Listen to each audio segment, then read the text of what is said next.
abokina ai da naje kauye da na dawo shekaran jiya na ga abun mamaki.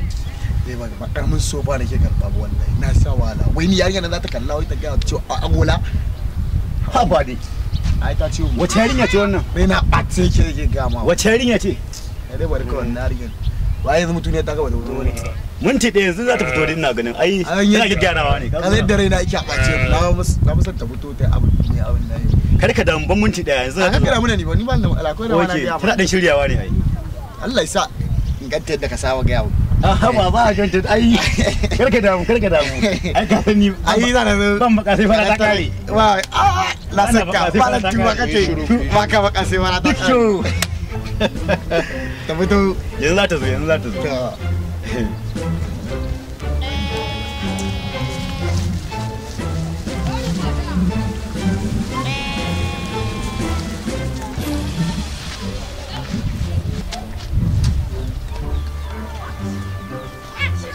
Ku kuma me kuke a nan gurin? Wace take? Ita ce wacce muke jira ai ta zo. Wannan din? Wannan din daga ƙauyen naku ka zo da shi?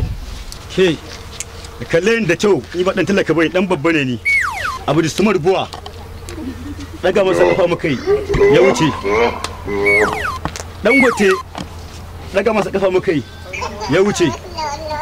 Ke Alinuhu daga masa kafa muka yi ya wuce. Adil iya zangoma daga masa kafa muka yi ya wuce. Ku tsaya ki ci arziki inda yake ki bar arziki. Kalle da kyau dan babba ne ba wai mu kasuwancin kake ko kuma fin kake yi? Ta komai nake. Zuki ta malli. Shi ma daga masa kafa muka yi. Zuki ta malli? Daga masa kafa muka ya wuce. Gaskiya kai mai. Ni din? Ki kalle ni ki gani fa. Na yi kama da su. Kaga ban da lokacin ka. Ina da abin ne. Baka da hankali. Ita ma daga mata kafa muka yi ta wuce. A'a. Ki zo mana.